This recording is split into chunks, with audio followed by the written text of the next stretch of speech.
What up, y'all? End of 2024 here on my top hip-hop albums of the year for 2024. And yes, I do these because I love music. I love hip-hop. There's been a lot of albums that have come out. I must have went through like 30 or 40 different albums total. And everybody is always saying the same thing. So this is a way to combat that. And you know what that is. There's no good music out here. I'm a music on the radio. Well, that's not true at all. I think that 20 or 30 albums came out this year, some of which I haven't even a chance to listen to. And there's a lot of great music. But these are my top 10. So the rule is I'm only talking albums, no singles, no mixtapes, and no EPs. There are a lot of honorable mentions, and I tried my best to put these in order of release. So without further ado, let's go. Let me give a special shout out to Curtis King for dropping 3 albums this year, an EP and then another album. But my favorite album was at the beginning of the year, and that was Extended Warranty. Okay, I love this record. If you are a DIYer, you're gonna love this album. It really talks a lot about independence and his journey. And I also have ordered the vinyl, so also if you can, support the artist. You will not find this one on Spotify. You got to go to Bandcamp to go check this out. It's worth it. I personally am an advocate for not being on Spotify for everything, so you definitely got to check that out. Benny the Butcher, Everybody Can't Go. Holy crap. January, man.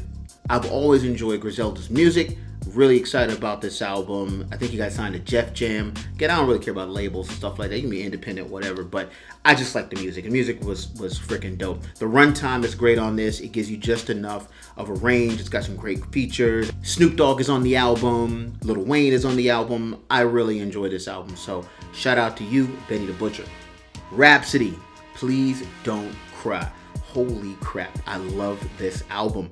Man, I think this was probably my album of the year because of the range. The only thing I didn't care for, and this is just across the board, I don't like long albums, but there was a lot of substance. I still don't like long albums, but it's a great record. It's got a lot of range. There were literally some songs that made me kind of tear up. It was a very unique perspective as an artist, very different from a lot of the rappers that I've mentioned so far. Then we're going to jump to The Death of Slim Shady by Eminem. Now, I have always been an M fan, and M has had some misses. M has had some surefire hits.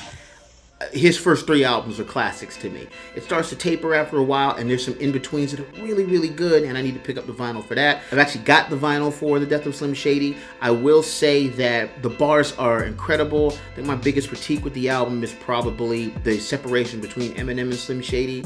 Wasn't quite there for me fully, but he gets an A for effort because I think this is still one of the strongest albums of the year. He hates PC culture. It got Candace Owens so mad that she had to do like a 45-minute rant.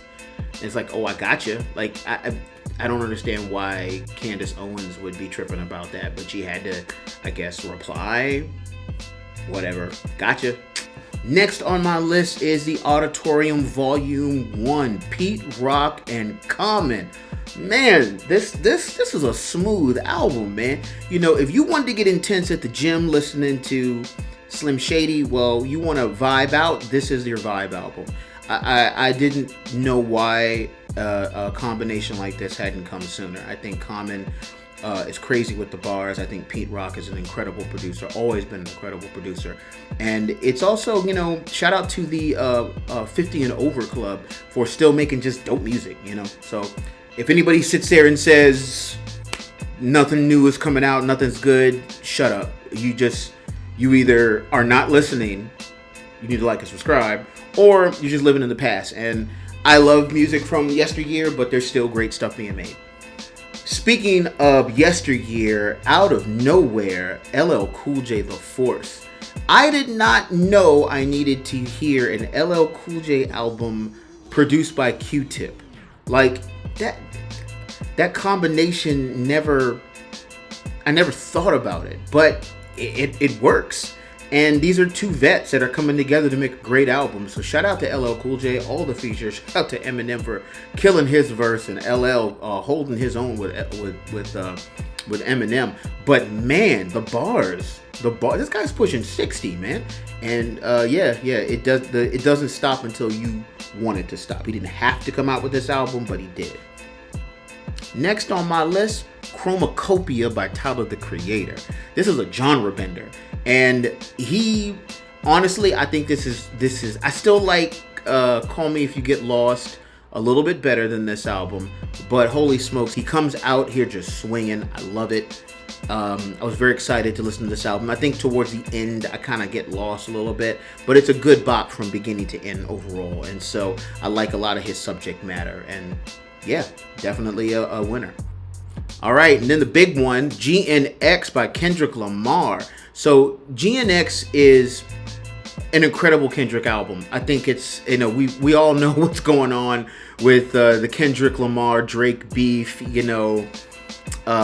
J. Cole had an album too. That's not on my top, but he had a pretty good album. Yeah, man, GNX just hits hard. It's got a lot of quotables, a lot of memorable stuff. I think he's at the top of his game. It's not my favorite Kendrick album. That still goes to Pimp a Butterfly, but it's definitely up there, and I already pre-ordered the vinyl, so yeah, that joint goes, man. Mustard is great with the drops. There are certain songs that I kind of like, don't like, but generally speaking, he's got the bars hitting. He pays homage where he needs to pay homage. I love the album. Shout out to Kendrick Lamar. And towards the end of the year, we got Missionary by Dr. Dre and Snoop D-O-double-G. Man, one of my producers said it's so good to hear a whole album that doesn't fill with 808s. There is so much complexity in the production of this. You can hear Dr. Dre through and through. There were some people who are like, oh, this doesn't sound like The Chronic or The Chronic 2001. Good. I like those albums. I have those albums. I want to hear something fresh. I want to hear something new. I want to hear something energetic. And I think Snoop Dogg, everybody, the whole camp, he just sat there and was in the pocket and became an artist. The features are all really, really good. You got Method Man on a song. You got Eminem on a song. You got 50 Cent. It's a fun album to listen to. And I did get the vinyl, and I love the fact that it looks like a big condom wrapper and condom. Doggy styled and Missionary. So shout out to Snoop D-O-double-G. And last but certainly not least, I just listened to this the other day, which is why I had to make this in the first place. Muddy Waters 2 by the Funk Dr. Spock. Now, you know how I said that I don't like long albums? I still don't like long albums, but it's a good album. This thing got 32 tracks. Now, granted, there are a lot of skits. He got Uncle Quilly on there. He got to have WKYA, DJ Say What, and all of the regulars. Superman Lover, I love the Superman Lover. He takes risks. You can kind of tell that he recorded a couple of these things maybe a year or two ago, because they're using references, especially presidential references, that might be a little bit dated. But overall, I think it's a great record. It's definitely going to be, I don't know how many vinyl records LBs are going to be in this thing. I have no clue, but I really enjoyed this. Shout out to my man. I love Redman and everything he does, and I appreciate him as an artist. And when he keeps pushing, it makes me want to keep pushing. So shout out to you. And last but not least, I'm going to do a shameless plug for my album, which came out this year, Affirmations. Yes, I know it's a shameless plug. I don't care. You don't like it, screw you.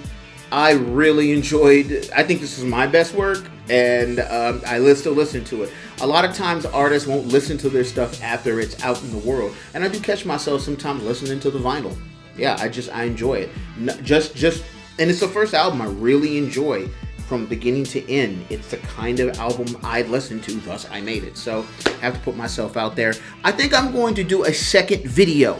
Please like and subscribe if you want to see more content like this, and I would love to hear from any of you. What are some of your favorite albums this year? And yeah, there are certain, like I said, honorable mentions. I think I'm going to do an honorable mentions video. There's mixtapes, EPs, and things of that nature that came out, new artists, and I love it all.